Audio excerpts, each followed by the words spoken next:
Good afternoon, everyone.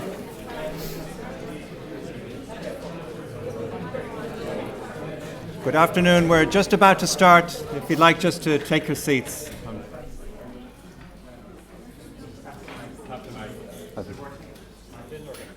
Where's this? No, you've got silence now.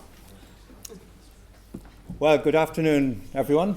I have the great pleasure to introduce our keynote speaker today, Lord Nigel Crisp. Lord Crisp is a member of the House of Lords in the UK, and he's chair of the UK Government All Party Parliamentary Committee on Global Health. Now, most of you need no introduction to Lord Crisp, and I have promised to be brief. So I'm not, for instance, going to tell you about the period from 2000 to 2006 when Lord Crisp was the head of the NHS in the UK, the fourth largest organisation in the world at a time of financial challenges and reforms. But I would like just to say a few words in relation to the theme of the conference, Global Health Partnerships. And from the very beginning, when we had Declan McGee's opening remarks, talking about the importance of working in partnership, right through, I think, different sessions, and hearing again this morning from Professor Lavie about what makes partnerships work well and what makes them not work well. And we heard about, and yesterday, Professor Francois Massois, he spoke about how in 2007, the Prime Minister in the UK, then Tony Blair, he requested Lord Crisp to look at how the UK could look at how to support improving health in the poorer countries. And he wrote the report on global health partnerships, which has really shaped what I think is happening in the UK in global health partnerships, and in effect become, I think, government policy. But I think also it's influenced much more widely. It's certainly influenced what we've done in Ireland and I think in other countries. And Lord Crisp has been very much, I think, to the fore in working and thinking on the whole area of global health partnerships. So it's really great that we have him speaking today. And in 2010, he wrote a book called Turning the World Upside Down, Searching for Global Health in the 21st Century. And it's a very inspirational book, but I was struck by one of the comments, one of the reviewers. It said that this was kind of 10 years ahead of its time. And I think it very much says something about how Lord Crisp is very much sort of at the fore of thinking about global health and how we work in partnership. So with that introduction, let's invite Lord Crisp to come and speak. Thank you. Great.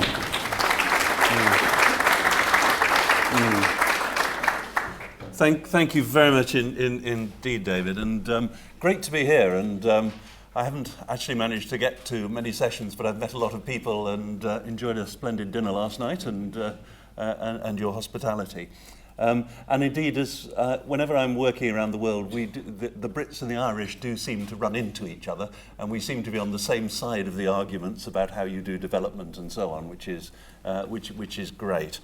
And can I congratulate you for this conference, which is a terrific conference, and indeed congratulate, I think, surgeons more generally for the great developments in the last couple of years, which has really made sure that global surgery is seen as a public health issue. And has moved it on very, very rapidly, really, I think, in these 2 years. And I know there's a number of people in the room who've really made a massive contribution to that. As you said in those opening remarks, that Mr. Blair asked me if I would look at what more we could do to use our experience and expertise to support health improvement in low and middle income countries. And we found quite a lot of things we can do. And those of us privileged to live in richer countries have got a lot of resources and ability and things to share. But the thing that, of course, really struck me was how much we had to learn. How much we could learn from bright people who didn't have our resources and actually also didn't have our baggage and our vested interests.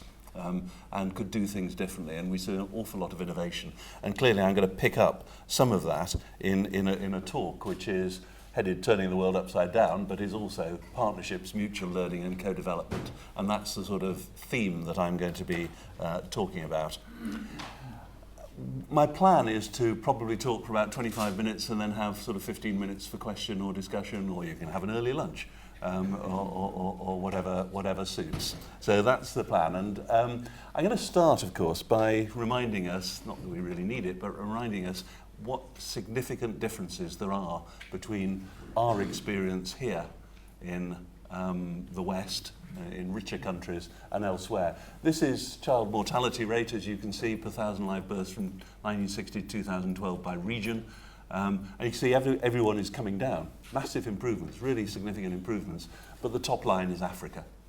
And there's still a massive difference between what's happening in Africa and the bottom line, which is us. So, really significant issues to address. And the second slide just sort of reinforces that, but makes a slightly different point, which is that there is not only inequalities and differences between countries, but within countries. And that when we're talking about development, what you've got here is the 5 quintiles from the poorest to the richest, and under 5 mortality. And the left-hand one actually is Uganda, Francis. As you can imagine, the darker one is much higher. You can see the same mortality ratio between richest to poorest everywhere.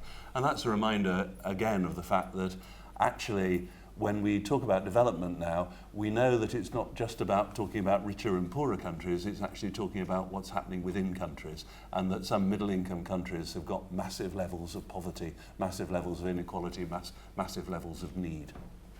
My third slide about the differences between us, of course, is that when you think about some of the differences between where we are in Ireland and low and middle-income countries, people talk sometimes about there being 4 epidemics that people are dealing with. In, for example, South Africa, I think that was the title of a Lancet paper, and then a whole range of environmental factors which complicate the whole range of issues that you have to deal with as surgeons and clinicians. And then finally, a slide about resources. I'm still using this one wherever Jim is. I need another one on human resources. But this is a very simple sort of slide which attempts to put together the fact that Africa has got 25% of the global burden of disease, but it's actually got, whatever this is, 3% of the global workforce to deal with that 25%. Whenever I'm in England, I suggest that's something like trying to run Guy's and St Thomas's, which is one of our massive hospitals, with instead of 700 doctors, having about 7 doctors, but the same burden of disease. And I guess I don't know the figures here in Ireland, but it would be, running this place with 3 or 4 doctors or something of that sort. These are extraordinary challenges. So enormous differences, enormously important work that those of us working in healthcare can do in terms of supporting our friends and colleagues in low and middle income countries to deal with some of these very difficult issues. But of course there are enormous similarities as well, and shared concerns. I haven't put everything on here. Shared concerns clearly is the epidemiological change, the fact that long-term conditions, non-communicable diseases, whatever we want to call them, are now the big and growing problem throughout the world, even in countries that are still struggling with infectious diseases and other problems.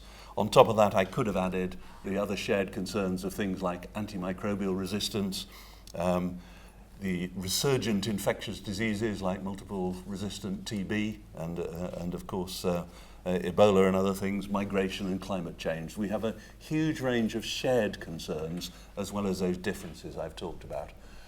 And what's interesting, I think, in the Sustainable Development Goals as they have been developed is that a number of features. One is they're universal. They apply to us in the UK and you in Ireland just as much as they apply to Francis in Uganda and colleagues here in Zambia. They're about all of us seeking to improve the lives of our citizens. But it's also interesting how they in effect treat health. Health, somebody showed me a slide which indicated that, are there 17 goals? I think it's 17 goals, isn't it? I think you can align 16 of them with health. I'm not quite sure which the 17th was that you couldn't align with health. But health is sort of implicated in almost everything within those goals. And what's interesting is it's not the sort of biological concept of health. It's a sort of biopsychosocial environmental concept of health, health in a much wider sense, thinking about all the determinants of health that is in that agenda. Alongside it, there is this very important commitment towards universal health coverage, everyone getting access to health, and this great notion, this wonderful strapline of leaving nobody behind. So we're in this together. We're in this together for a whole set of shared concerns, but also because actually we've now got a shared agenda that has been set out in those goals. So that's the broader context in which we can talk about partnerships. And I thought I'd just start by just pulling out a few different types of partnerships, because partnerships is one of those words that can mean an awful lot. And the examples I'm going to give don't cover the whole waterfront, as it were, of partnerships. But I would pick out four broad categories. The first one, frankly, is just gap filling. There is enormous need for people. I mean, if one looks at Africa, and I'm talking, most of my examples are coming from Africa in what I'm talking about, but a lot of it applies elsewhere as well. But if I look at Africa, the biggest need in a way isn't actually money, it's people. It's people and knowledge. There are still far too many people who don't have any access to health workers. And one of the partnership programs that has been going now in the UK for 2 years is that GPs, 24 GPs in fact, as part of their training, are spending a year in South Africa working in working in government-funded posts. So these are unfilled posts in South Africa, and the GPs are working in them. They're receiving the local South African salary. And it's a real win-win. It's one of these ones where actually we're providing some help to South Africa because these are unfilled posts, but at the same time, the GPs are gaining from that experience. And what's been really interesting is that when those posts were advertised, they were oversubscribed. And this was for a part of the country, Devon and Cornwall, which is a beautiful part of the country, as you all know, but it's difficult to get GPs to go and work there, apparently. Not quite sure why. The result of advertising posts on this basis for that GP rotation was that they were oversubscribed massively for those posts.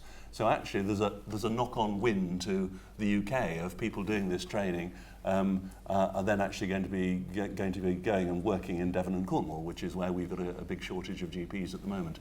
So really quite an interesting linkage, which is sort of and actually not one that is costing very much in the way of money. And it's being organised through a group called African Health Partnerships, who have who are essentially a recruitment agency purely for this. And I think there's some thought and some discussion going on around the world, and certainly in the UK, about whether they should be doing similar things in other countries, maybe in Zambia and Mozambique and moving up Africa is the sort of thought about that. So that's one thought, which is the sort of gap filling. Second thought I'd just pull out is training, because actually more important than filling gaps is actually training and developing people. And again, you will be very familiar with the sort of schemes that are happening there. And I will just pick up one, which is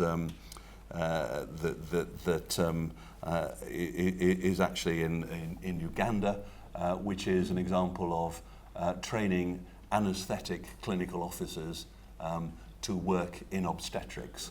And there's a programme there run by the Association of Anaesthetists from the UK over the last 4 or 5 years, which I think has trained 360 clinical officers in appropriate techniques in anaesthesia for obstetrics, and at the same time have introduced the safe surgery checklist as well.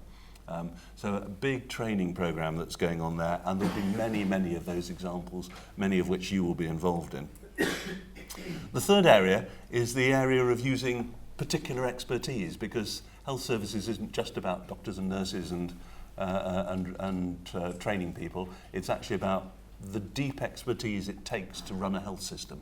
And of course you are a wonderful example of this sort of partnership in the partnership that you have as a surgical college with Kosetska in Africa, and where you are sharing your experience and your knowledge, and as I understand it, learning as well, and working closely together with, noting the president here, working closely together. And there are lots of examples of that. In the UK, one of the biggest ones we have is with NICE, our National Institute for Clinical Excellence, which is about evaluating technologies against each other and not just whether they're safe or not.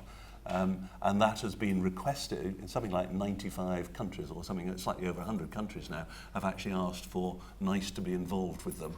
And that isn't all low and middle income countries, but so that we can do some learning from them. And it seems to me that this area of expertise is one that we should be thinking about developing even more, because you in Ireland, we in the UK, actually know how to run integrated health systems. So we have things like the NICE equivalents, we have the public health bodies, we have the education bodies, we have the royal colleges and so on, all the things that make a system work. And very often when you go to a country, a low middle income country, a lot of those bits are missing. And I suspect Francis, when he talked to you yesterday, made the point about how important it is to build up institutions. And that institutions are not just one thing, they provide a lot of this expertise we're talking about. So that would be the third example, would be using specific expertise. And then the fourth example is the general one of institution to institution partnerships. Where again, you and we have got sort of some wonderful examples, I think, around the world.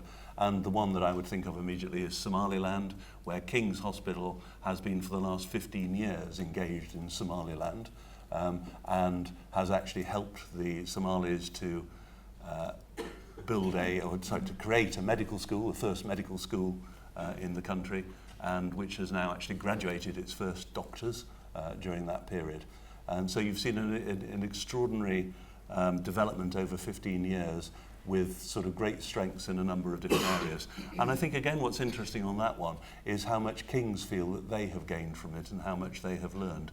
And whilst you have British doctors and British health people doing some of the teaching for the Somaliland students, you've actually got some of the Somali doctors and lecturers teaching King's students as well. So you've got a really quite interesting interchange. And I think that may be a sort of model that we'll be thinking about in the future as professional education changes, because I think a lot of this and a lot of the gain that we can get for those of us in richer countries is actually about the training and the education and the changes in mindsets, if I like, of our health professionals.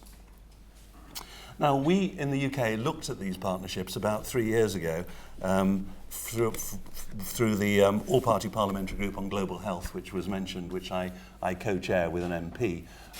And we actually published this document, which is Improving Health at Home and Abroad, and basically saying how overseas volunteering from the NHS benefits the UK and the world. And it was our attempt 3 years ago to try to set out the case for why this was important.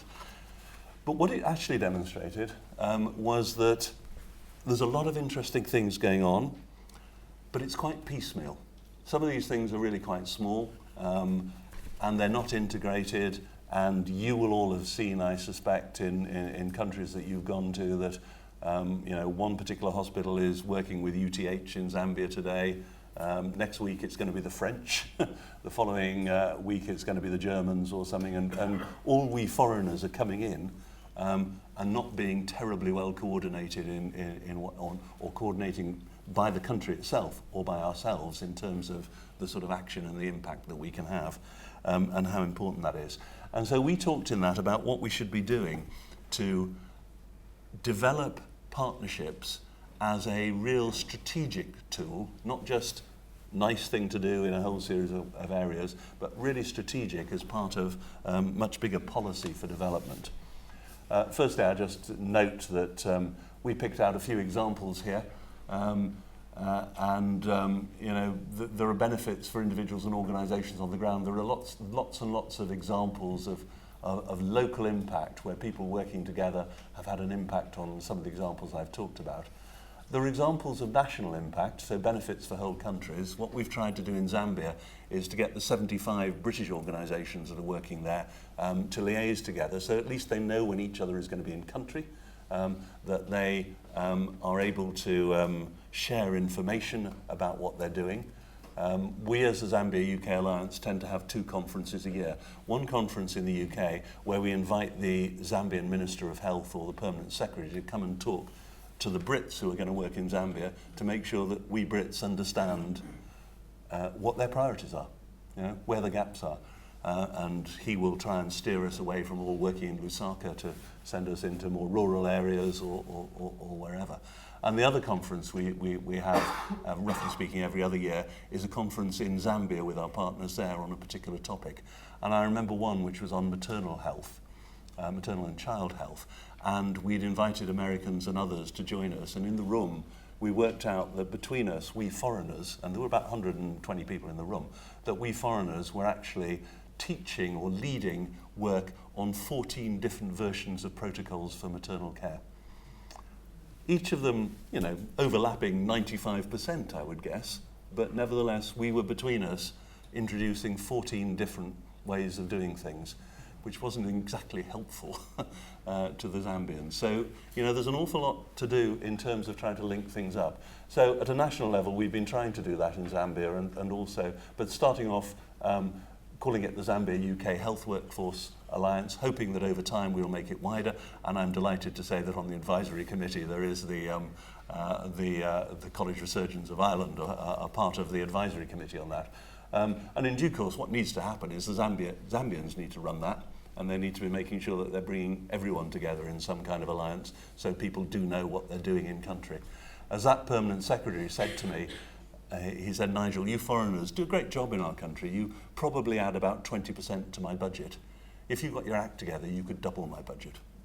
And I guess a lot of people in the room know what I mean about the sort of level of waste that we sometimes get by doing things differently as foreigners in the country. And then there are some organisations, and the one I give here is World Child Cancer, which is actually an interesting organisation which has clinicians from countries all over the world engaged in this programme for developing child cancer services globally. So lots of interesting impacts that partnerships can have. But how do we get it to scale? How do we make things bigger? And we worked on 10 particular principles, which I'll just run through very quickly. I think I'll add to these one thing later on. But it's actually about partnerships in the country, and we were thinking here particularly of NHS partnerships, so NHS hospitals working or NHS staff, that they're not just permitted but actually encouraged. That actually the policy is to encourage people to be engaged in these things. There's a pipeline of NHS partnership, there's planning. The third one, all the talents are involved. This is not just doctors and nurses. It may be the hospital engineer, who of course may be an extremely important person to have when you're trying to set up services somewhere else. We need to match supply to demand. We need supportive employers. The NHS organisations need to be supportive and see the benefit to themselves. We need less fragmentation, which I've talked about.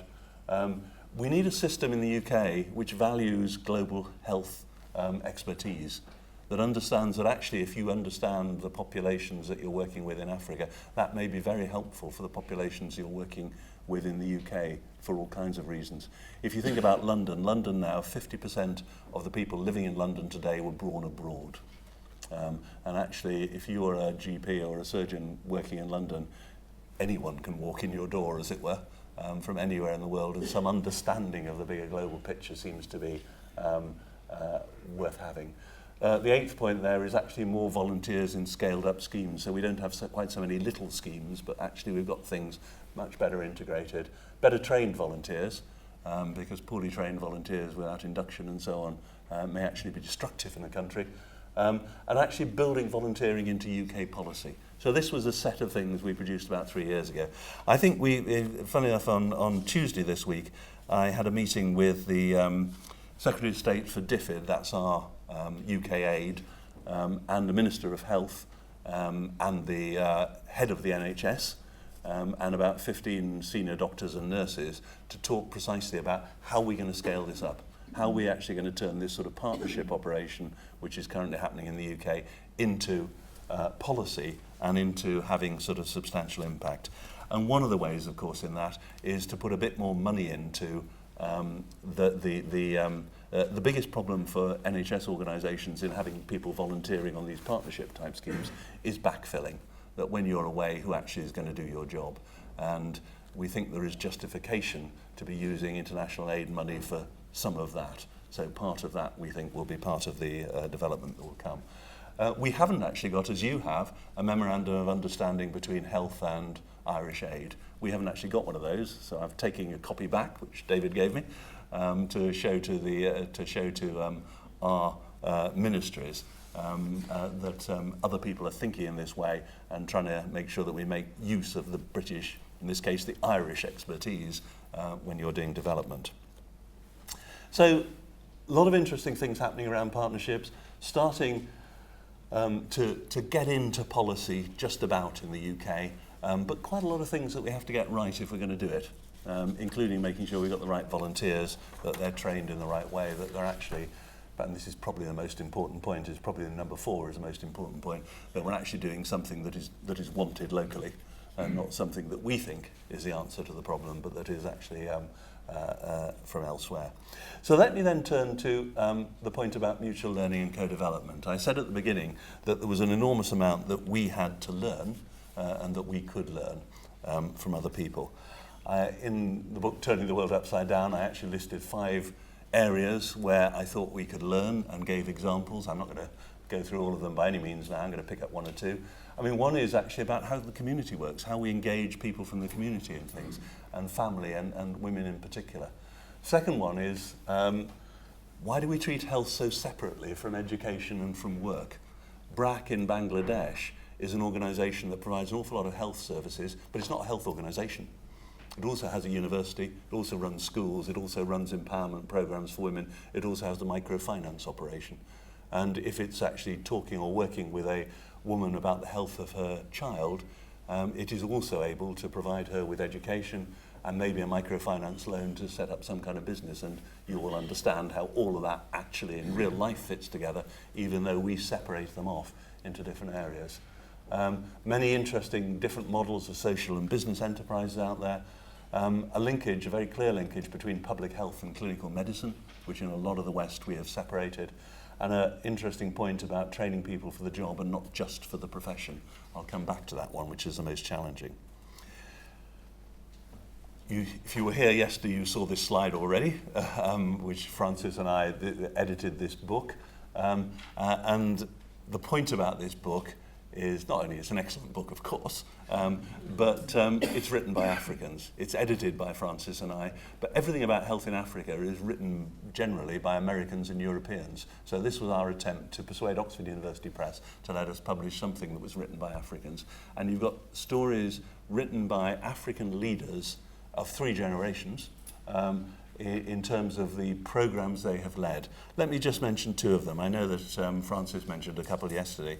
Let me mention Miriam Werry, whom some of you will know, who is a great lady from Kenya, who in 1975, I think, graduated from Nairobi Medical School as the top student, and then did her doctorate in public health in patient and community participation. So if you thought patient and community participation was a new topic, just visit Kenya. And her basic, simple point for doing that was that she observed that in her hospital, the most common feature of all illness was what she described as the oral-fecal link, which you can understand exactly what that is, and that the most important thing she could do, even as a doctor, was to work in the communities to improve hygiene and practices and educate people and work with people. And she's really one of the mothers of community health workers. Interesting story about that is that community health workers have now been transferred from Kenya to New York. And this is a quotation from an organisation called City Health Works, which is actually part of the Earth Institute and Jeff Sachs, people will perhaps know his institute there, where they have taken the principles, deliberately taken the principles of how African community health workers work and applied them to working in Harlem with the people who it is difficult for the health system to reach, the people who don't use the normal facilities and may need similar sorts of education. And I think one of the most interesting lines in this is this one down here from a man called Dr. Prabhat Singh, who's been one of the drivers of this. The fundamental relationship between community and health systems is foundational to achieving universal primary health care. And community health workers are in the best position to help the world reach this goal. They're about making that link, as he says, between the community and the formal health system in whatever way. So really powerful and really interesting to see the principles from Africa being transferred straightforwardly back being transferred, not back, being transferred to New York in that way. Another example I just want to look at very briefly is skill mix change. This again comes from this All Party Parliamentary Group that I mentioned down here. And we did a review about 4 years ago of looking at where there was skill mix change, sometimes called task shifting or task sharing, about where nurses were doing things doctors used to do, or where community health workers were doing things, or clinical officers were doing things where other people were doing. And we looked at examples from the entire world, including the UK one is the example of nurses doing prescribing on this particular example. And we looked up here at Mozambique, which is an example in the book I think Francis did mention yesterday, about the Minister of Health in 1976 setting up a programme for training nurses in obstetric surgery in a way that is still happening today and still happening very successfully today. And we looked at all these examples, and of course we found more failures than success, as you will understand, because it's a very easy thing for politicians to think they want to do, is to actually say, well, why can't we get some nurses to do this? Well, what we then looked at is what happened, what were the areas that succeeded and why did they succeed? And we found some very clear and very obvious success factors. Start at the bottom, leadership and planning. Make sure you've worked this out properly and you've got proper leadership. Make sure you design the job properly and you recruit the right people. For us in the UK, nurse prescribing wasn't going to be for every nurse. It had to go through a programme. Formal training and progression, supervision and referral, what happened when people reached the limit of their new competence, and recognition and teamwork. Or what we call in England the bleeding obvious, but it was interesting to see how often these task-shifting sort of programmes were done in a sort of half-hearted way. Yeah, let's do this, and people were set up to sort of do the work. Whereas if it's done systematically in this sort of way, some real success. And of course, if you happen to be from the British Medical Association, my next slide is the very clear one. If you want to know how to make sure it fails, then this is the prescription for you. Make sure you set it up in such a way that there's lack of leadership and planning. Don't design the jobs properly. Make sure there's no formal training and progression and so on. And one of the great sadnesses in the UK or in England is actually we've done some of this. Nurse prescribing, I think we did very well. And I think nurse prescribing is no longer an issue. It was quite an issue when we introduced it in 2003. But we also did this with a lot of healthcare assistants. And we got people on wards whom we didn't introduce properly to do work in support of nurses, and that led to some really bad quality care around the UK. So it's quite easy to do this, quite hard to do this, but actually, there's plenty of evidence about what works. Let me throw in one of my favourite slides. I'm not sure that we're actually going to learn from this, but one or two of you probably know this. This is my favourite bit of technology that I've come across in Africa. This is the... do anyone recognise what this stick is used for? Somebody, I think, said yes. One or two people perhaps do. This is the programme for river blindness, for onchocerciasis, whereby you need to make sure that everyone in affected villages receives a pill once a year for 10 years in order to break the life cycle of the fly. And they use two bits of technology, three actually. This is one of the community distributors. And the three bits of technology, I guess, are there's the register, which actually is ticking off that people have done this. The second bit of technology is this stick, which, as you can see, has got one spot there, two spots there, three spots there. And it's a very simple piece of stick. It's for dosage. You stand it next to every person in the village, and if you're a little fella and you can't hear, you get one pill. If you're a bit bigger, you get two pills. Isn't that beautifully designed piece of technology? Nothing complicated. You don't need a tape measure or anything. Just have a stick. And they often do it in the team's football, in the country's football colours, or the country flag, or whatever in that way. And the third bit of technology is behind every 100 of these books go back, and the data is uploaded to the cloud with a smartphone. So it's pen and paper, smartphone, and a stick, and a pill, I ought to say. But beautiful example. And then the final point that I want to move on, just to leave a little bit of time for questions, is that I think the other thing that we can learn in this process of co-development, because I think this is all about those of us from both sides, as it were, of the partnership, learning from each other. And there's a great adage, which I think comes from IHI, which is everyone's got something to teach and everyone's got something to learn. And it's very true when one thinks about these relationships. But the last thing I want to just pick up is Francis's point, which I think again he made yesterday. This African saying, or may just be a Ugandan saying, I don't know, Francis, that health is made at home and hospitals are for repairs. And this is the great transition that I think we are trying to go through in the UK, and I guess you are in Ireland as well, moving upstream so that one's in the business of promoting and creating healthy and resilient populations in order to fend off that great diabetes epidemic that is going to sweep us all the way if we're not careful. And I think you can see that much more clearly often in African countries. And I think it's a phrase that I'm using increasingly in the UK as being about what we need to be thinking about for the future of our health system. So the future, 3 quick things. The first one is that, again from this booklet, and I will leave half a dozen copies of this booklet here if people are interested, we drew out in that booklet the benefits for countries, the benefits of sharing innovation and learning together, benefits I haven't much touched on about leadership development, the fact that for those of us working from clinicians, perhaps particularly, who go and work in Africa for a period, this helps people to understand the whole end-to-end process of healthcare, that it's not just the cutting in the middle, but actually you have to understand the whole system, and is really important, I think, for leadership development. And then, of course, hopefully this all helps on international relationships. It helps in soft power, if you like, of our nations, and hopefully it helps to promote a healthier, but perhaps even a more peaceful world in the future. So there are a real range of benefits. If I think about immediate things to do, I put up 3 which I think are things that we need to get a hold of in England. I think there's more scope for doing these leadership programs for doctors and other clinicians. And the reason I say that is I just explained. But a key point, and I'm not a clinician coming into this, is that what happens in healthcare is what happens inside your heads. Actually, you as clinicians determine how we all think about healthcare. And I do think people working and in these in other countries learn a great deal about how to operate differently in their own country. We need to get a much better evaluation of the impact of volunteering, both the impact in the country itself and in the home country, as it were.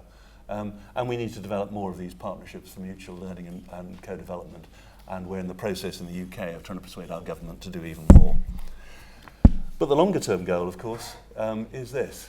It's about a health creating society. We are going through radical change in our health systems. If our health systems are going to be sustainable, then they're going to have to change in an extraordinary fashion. And I think this is part of the sort of extraordinary change we're going to need to see. We're going to have to see health is made at home. We're going to have a health creating society where everyone, whether it's the designers, the teachers, the employers, the citizens, have a role to play in creating healthy, robust citizens and communities. And as I said beforehand, the sort of key theme is that everyone's got something to learn and everyone's got something to teach. Thank you very much.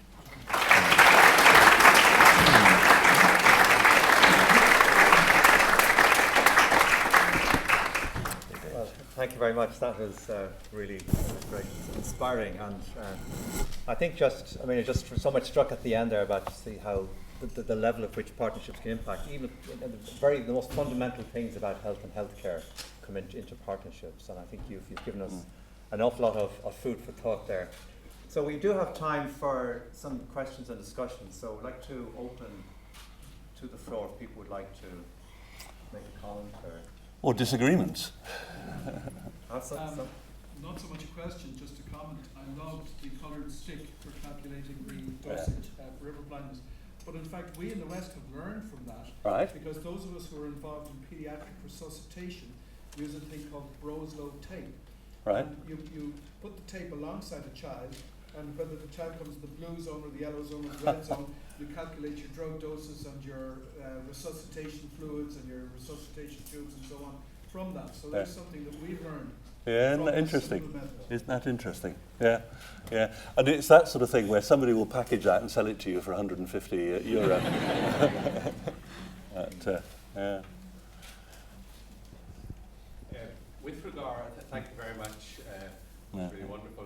With regard to volunteerism within the NHS employees volunteering, do you envisage that will mainly occur in institution-to-institution twinnings, or do you think it could happen more systemically across? I hope it will happen more systemically, because one of the issues is, of course, that this isn't just about hospitals.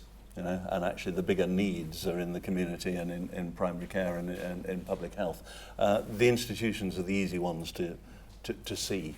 There are a few examples around the place of areas that have twinned, if you like, or partnered together. There's a great one in Wales called Pont, if anyone wants to look up the Pont example. I think they've got 20 different organisations within their I think it's Pontypridd, within the town, that are partnered with this equivalent organisation in an area of Tanzania, and that includes schools and so on. So there's a real co-development and learning on a wider basis, but I'm sure it needs to be wider than hospitals. Yeah. Yes. More of a comment and maybe to pick your brains a bit. Volunteerism after people are qualified is welcome, but I see that volunteerism amongst registrars is being discouraged by the training colleges, because we tend to see that people who come as registrars during their training tend to come back again after they've qualified. What's your comment on that? Well, you mean if they go to Kenya or something during their training, they might then come back to Kenya? Most of them will come. Right. Okay. But the colleges are making it very hard for people to take a year out and go and... Right. I'm not aware of that so much, because certainly at the meeting that I was at on Tuesday with DFID, there were 3 presidents of Royal Colleges in England who were all very encouraging of this and so on, and maybe that's as individuals. So I wasn't aware that people were trying to put barriers in the way. You're not putting barriers in the way. Well, I think Niago's obviously a surgeon, so he's talking about surgical volunteerism, and it is a bigger challenge for the surgical colleges who are trying to shorten training, because it's a craft-based specialty. There are demands on time, and it is difficult to fit in volunteerism, which may not allow the trainee to necessarily reach there may be lots of benefits from being there, but it may interfere with the actually very structured measurement of progress through the day. I think these things are very specific, but he was also making the point that the person may prefer to go and work in Kenya than in Ireland afterwards, and come back, which is an interesting one. And that I know surgeons who've done that sort of thing. Yeah. Great. Thank you very much for a really inspiring presentation. Thank you.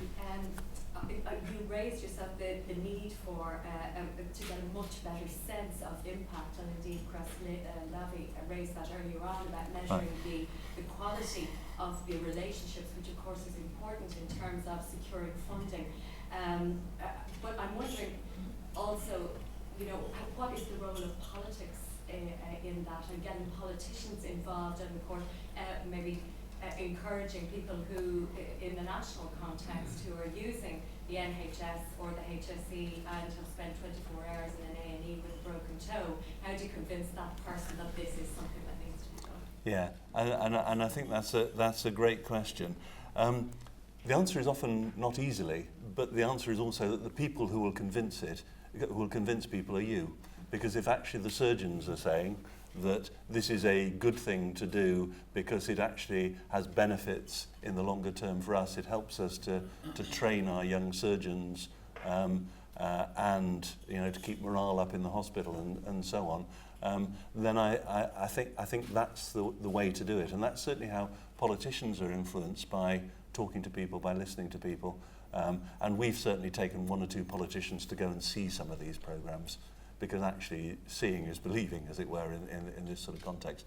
But it's a very obvious question, isn't it, that we in your country, I'm sure, is in the same sort of situation as we are, of having a health service that is under extraordinary pressure. But actually, when you're under extraordinary pressure, sometimes relieving it a little bit and giving people a tiny bit of space actually is a more effective way of dealing with that pressure in the longer term, and if you've got higher morale. Now, these are quite difficult arguments to make, and my observation is I think we've got 200 partnerships that we know of around the UK on an institutional basis, and I guess probably 10 or 15% of that, the whole organisation is involved, and the board is involved, because the board of the hospital has understood that this is good for the organisation. but very difficult to do that if you're under real pressure. Right. Anybody else? Yes. Thank you again. It was absolutely fantastic talk. Thank you. Just wonderful ideas and everything.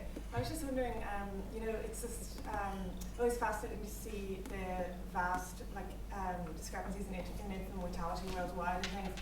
And I was just wondering how you feel like we can reconcile the gross inequalities between countries, and then at the same time the huge expenditure on very specific, say, modern pharmaceuticals for particular diseases in Western countries. Just as somebody who's worked at the NHS and you've seen firsthand kind of our latest treatments and how expensive some of them can cost just for one individual patient, and then simultaneously there's very cheap interventions for a huge impact. Well, I mean, that's that's the meaning of life sort of question, isn't it? I mean, how I see it is why I think the Sustainable Development Goals are so good is I do think this bit about leaving nobody behind is a fantastic slogan, isn't it? And actually, you're never going to get complete equality of access. But if we think that we have an obligation, not only in our own country as citizens, but that we have some kind of obligation in the world to try and make sure that people get access to some level, decent level of healthcare, then I think that's all one can say, really. You know, I mean, hopefully you're levelling up rather than bringing the top down to the bottom, as it were. But it is it's that sense that we're in this together. And that's why things like Ebola actually had quite a big impact in the UK and probably did here as well, of reminding us that we are as vulnerable as the most vulnerable bit of the world. And that, the diseases that may become epidemics, not that Ebola really was, but that become a sort of global epidemic, will probably arise in some very poor part of the world where they won't be spotted and they get time to get some momentum going, as it were. So, this sort of notion that we're interdependent seems to me to be really important. Right. Yeah, just okay. So we may just time for one more to Jim Hamill at the back. Thank you, Nigel. Great as ever. Just a question for you on the role of parliamentary engagement.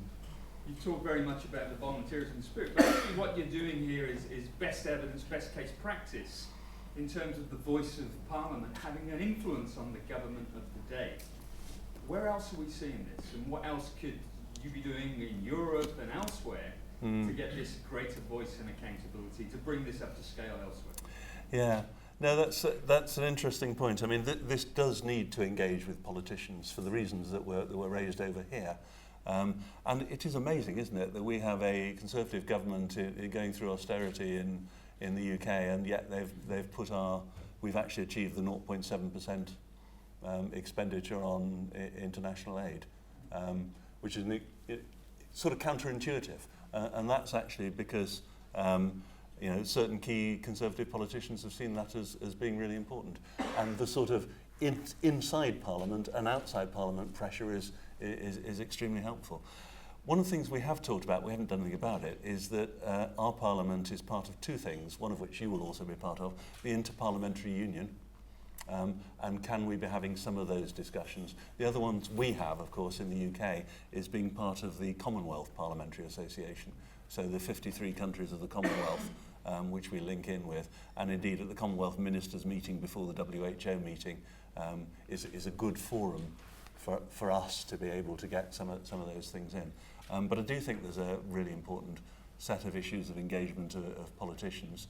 I suspect in fact, you've got this MOU signed by your ministers, isn't it, between Irish Aid and the Department of Health. Seems to me to be a really significant thing. And I think some other countries have got it tied in quite well with politics, like Norway, which you will know very well.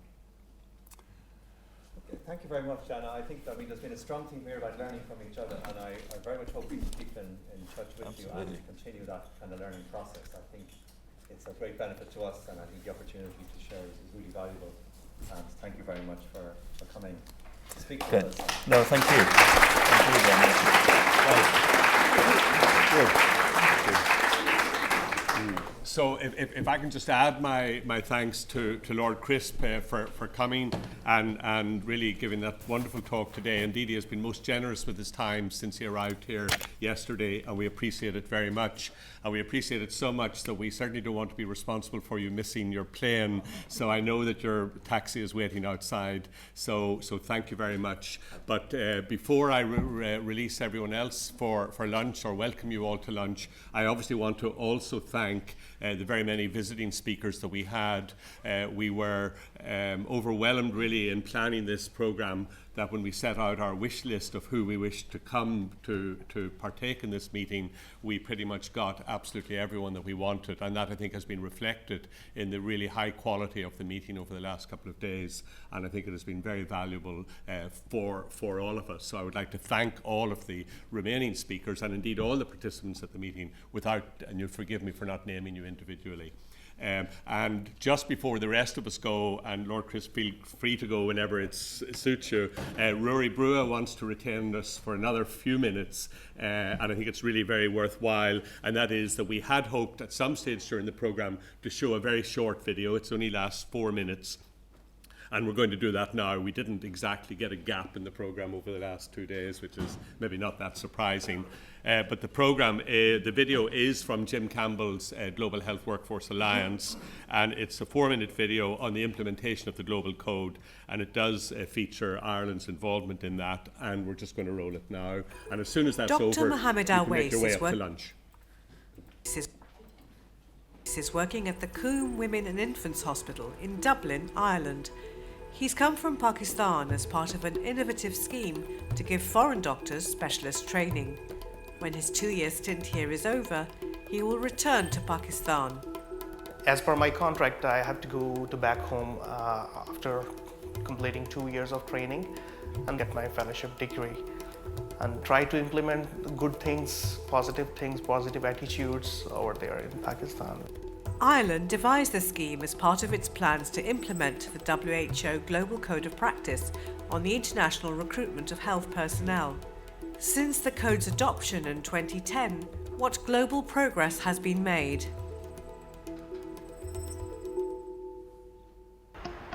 Dublin, the capital of Ireland. For many years, the country has been one of the world's top destinations for migrant doctors and nurses. OECD figures show that over a third of doctors in Ireland are foreign trained, and many of them from low-income countries. However, Ireland itself loses many of its own trained health workers who emigrate in search of better jobs. We know that internationally we are particularly dependent on foreign trained doctors and nurses to carry out tasks in the delivery of our health service in a way that's very skewed compared to the rest of the world. We know that within the OECD, I think we're the country with the second highest dependency for overseas trained doctors and the highest dependency for overseas trained nurses. The demand for healthcare workers in every country of the world is rising phenomenally.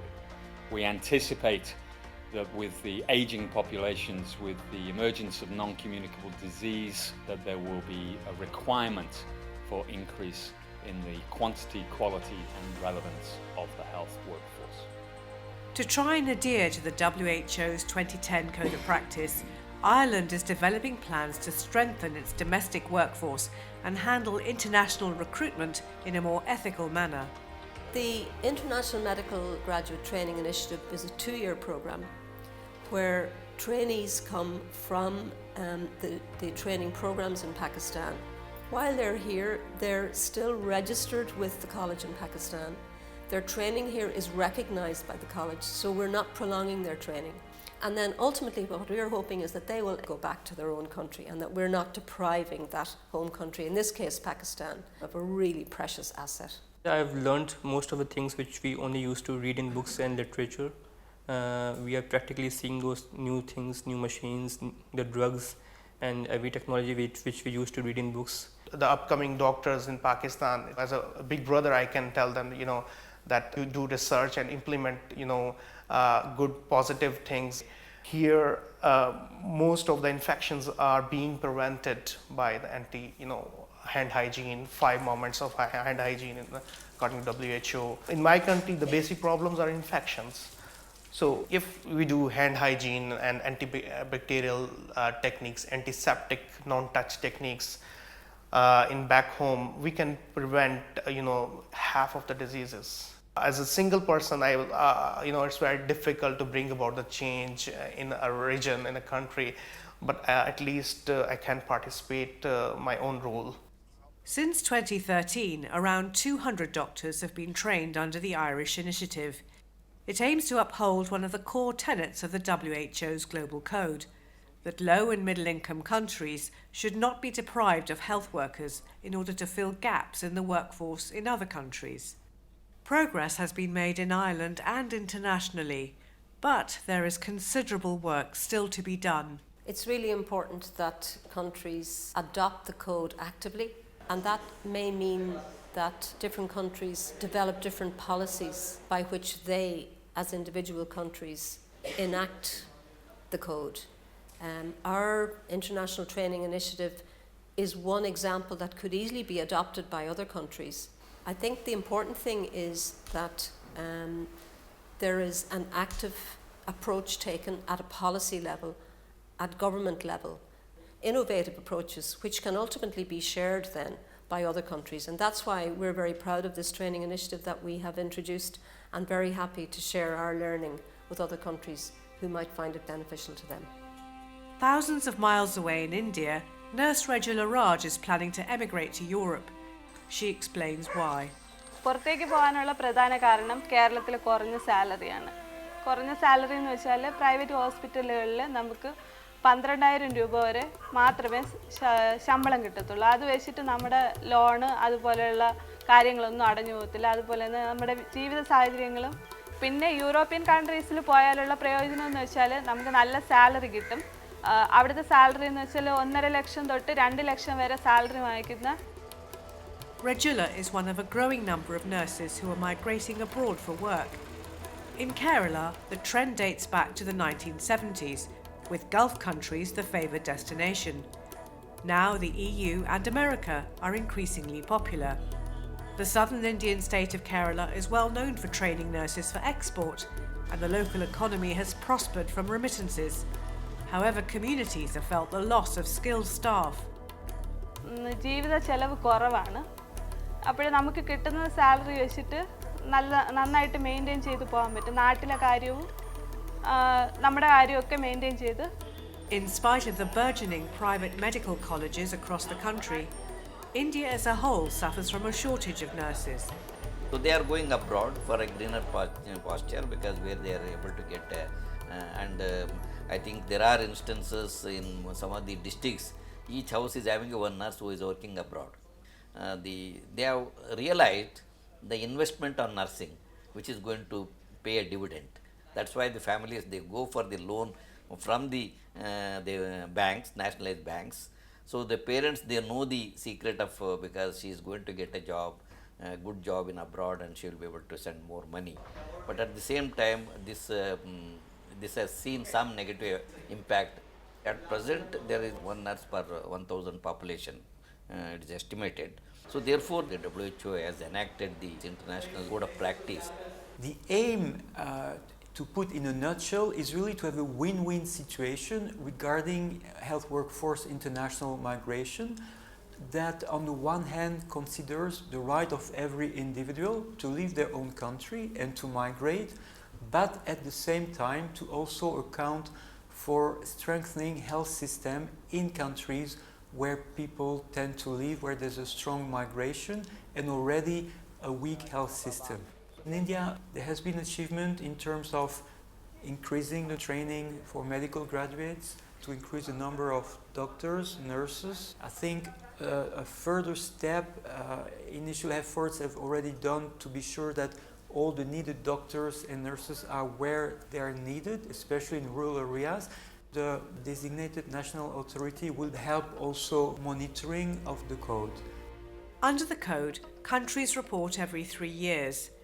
Latest reporting figures show an increase of around 34% in countries establishing national authorities to monitor implementation of the code. 2/3 of them are taking steps to report on the code. India and Ireland are two of the 5 countries prioritised by the WHO in the EU-funded Brain Drain to Brain Gain project. Its aim is to build momentum and accelerate progress in the implementation of the WHO Global Code.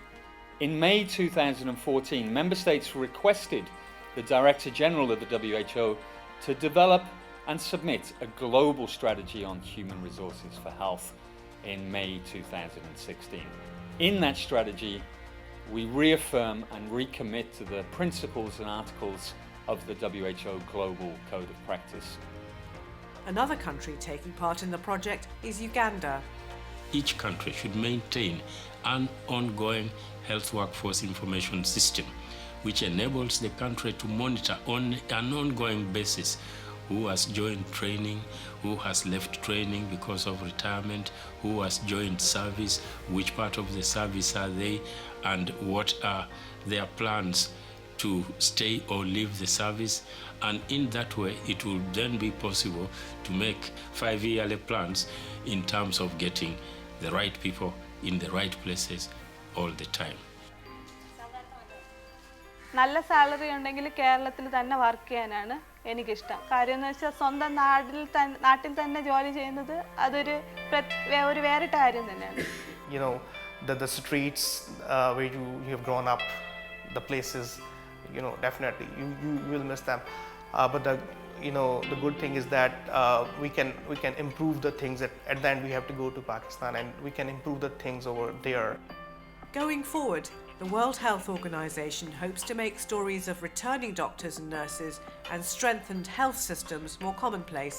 We need to strengthen our evidence and strengthen our dialogue, and we welcome continued investigation by countries, across countries, to enable us to find the solutions for the future. The code is critical to achieving universal health coverage. The Brain Drain to Brain Gain project is supporting countries to implement the code, helping countries better understand and address patterns of migration that are increasing and growing more complex. Its lessons are likely to be of relevance across countries and regions. I love my patients. I love my job. I enjoy my job. I enjoy my patients as well. So responsibility as a national of Pakistan, responsibility as a doctor, and a responsibility as a human being. We have to struggle every time to bring about positive changes in the environment where we are working.